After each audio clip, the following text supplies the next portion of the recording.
Мен Қожалиева Айшагүл, миллетім қырғыз.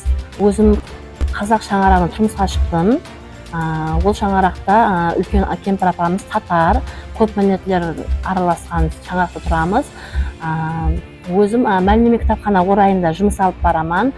Жұмысымызда да қазақ, өзбек, қырғыз, қарақалпақ миллетлер аралас істейміз. Миллетте тұрған кітап жоқ. Айшагүл, сіз қырғыз миллетінен ажапа деп айтты. Ажапа сөзін идея деп айтылады. Ешбір сіз совет басында сезбейсіз,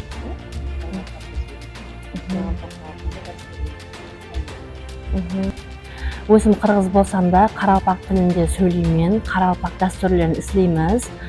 Қарақалпақ миллеттің милли тағамларын пісіреміз, қарақалпақ үрп әдеттеріне әмел етеміз. Жұмысымызда көп миллет халықтарменен ауыздырышлы түрде істеп жатырмыз.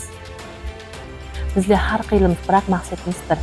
Мен Пердебаева Гүлайым, Шымбай районындағы мәлімет кітапхана орайында қазіргі уақытта жұмыс алып барып жатырмын. Менің миллетім өзбек болуына қарамастан, Қалпақстанда туылып өскенмен, hamda Қарақалпақ мектебіне барғанмын. Қазіргі уақытта да жұмыс істеп жатырған жерімде де көп миллетлі халық тату дос болып біргелікте жұмыс алып барып жатырмыз. Ең басылысы біздердің мақсатымыз бір. Мен Гүлбахар Асенбаева, Шымбай районы мәлімет кітапхана орайында жұмыс істеймін.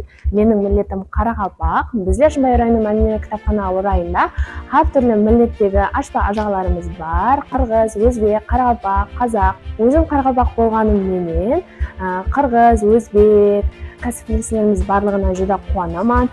Қызыққан сұрауларымды беріп, сұрап, олардың қазақ миллеті үрт-дәстүрлері қандай, қырғыз миллеті үрт-дәстүрлері қандай, әңгімесін сұрап білуге қызығып сұраймын. Қырғызбан. Мен өзбекпен. Мен Қарақалпақпын. Мен Қарақалпақпын. Біз har түрліміз, бірақ біздердің мақсатымыз